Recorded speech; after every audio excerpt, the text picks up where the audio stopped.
The night was a suffocating blanket, heavy with the chill of approaching winter.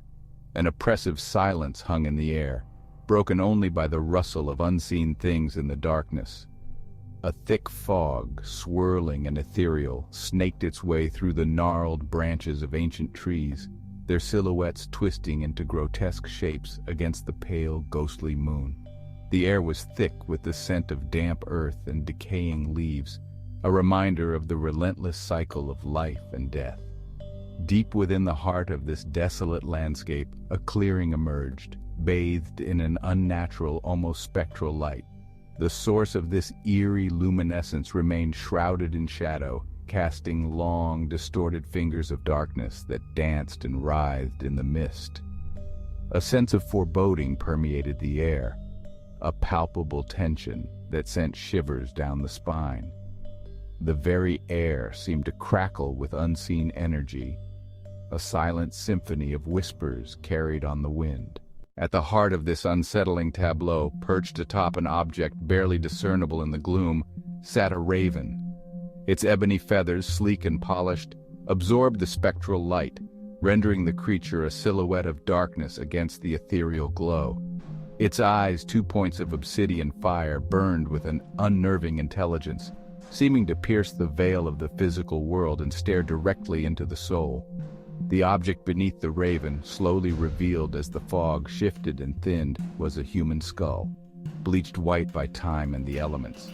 Its empty sockets stared up at the heavens, a silent testament to the fleeting nature of mortality. The bone, smooth and polished by the passage of time, gleamed faintly in the otherworldly light, its vacant grin a chilling reminder of the fate that awaited all living things. The raven stirred, shifting its weight upon its macabre perch. Its talons, black and sharp as shards of obsidian, tightened their grip on the skull, the clicking sound echoing through the eerie silence. It cocked its head, its gaze sweeping across the clearing, as if acknowledging the unseen observers that lurked in the periphery of its vision. Its presence was both regal and unsettling, a dark monarch presiding over a kingdom of shadows and secrets. A low guttural croak escaped the raven's throat, the sound seeming to ripple through the very fabric of the clearing. It was a sound laden with meaning, a whispered message carried on the wind.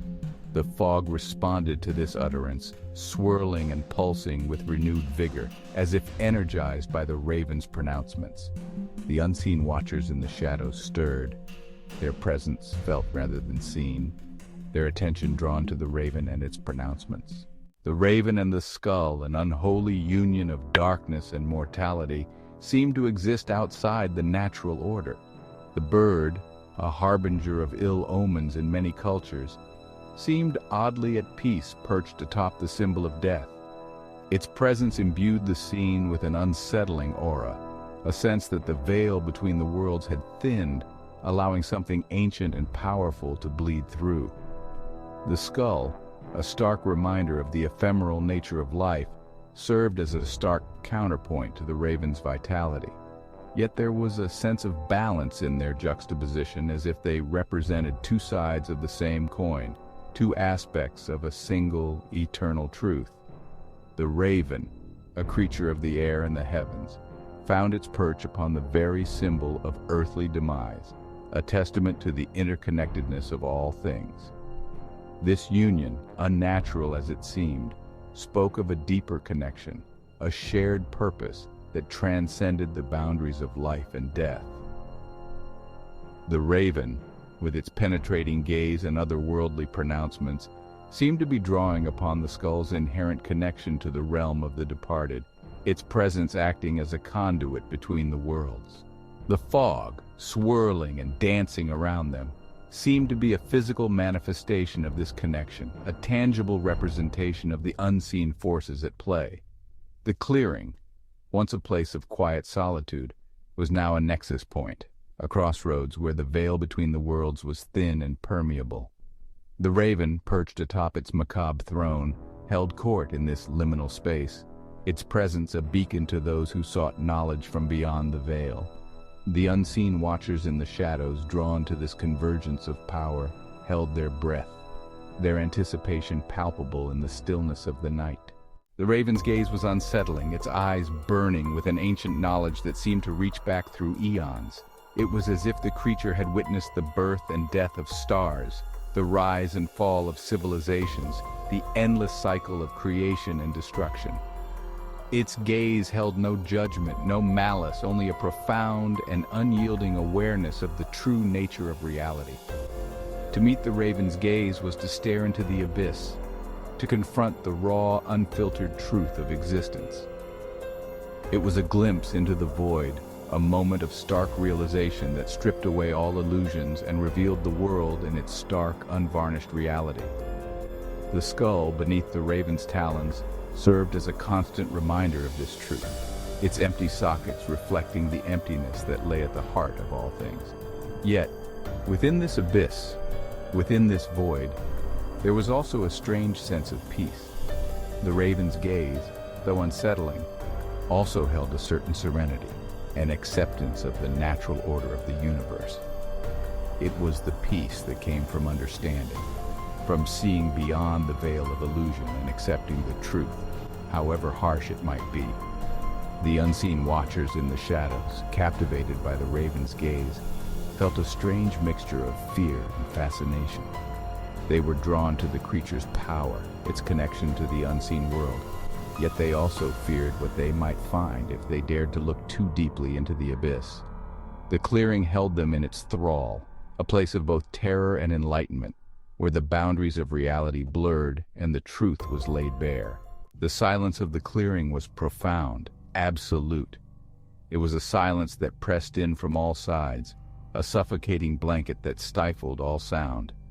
The rustling of leaves, the chirping of insects, the distant hoot of an owl, all were absent, swallowed by the oppressive stillness. It was a silence that seemed to have a presence, a weight, a texture all its own. This silence was not merely the absence of sound, it was an entity unto itself, a force that permeated the clearing and held all things in its grip. It was a silence that spoke volumes, that whispered secrets on the wind, that screamed its truths into the very souls of those who dared to listen. The raven, perched atop the skull, seemed to be the embodiment of this silence, its stillness absolute, its presence emanating a quiet power that dwarfed all other sounds. Its gaze, fixed and unwavering, seemed to pierce the veil of silence, to see into the very heart of the void. The unseen watchers in the shadows felt the weight of this silence pressing down upon them, crushing them with its intensity. They struggled to breathe, to think, to exist within this suffocating stillness. The clearing had become a pressure cooker, the silence building, growing, threatening to consume them all. The raven, with a suddenness that shattered the oppressive silence, spread its wings and launched itself into the night sky. Its ascent was swift and silent, a dark shadow swallowed by the swirling fog. The clearing, once again plunged into darkness, seemed to exhale, the tension dissipating like smoke on the wind. The unseen watchers, released from the raven's gaze, felt a surge of relief, a desperate gasp for air. The skull remained, a stark white beacon in the gloom, a silent sentinel guarding the secrets of the clearing. The fog, no longer agitated by the raven's presence, settled back into a languid drift, obscuring the boundaries of the clearing once more. The unseen watchers, their curiosity piqued and their fears stoked, retreated back into the shadows, leaving the clearing to its secrets. The raven, now a speck in the distant sky, circled once above the clearing, its gaze lingering for a moment on the skull below. Then with a final mournful croak, it turned and flew towards the east, its silhouette melting into the darkness, leaving behind a trail of unanswered questions and a lingering sense of unease.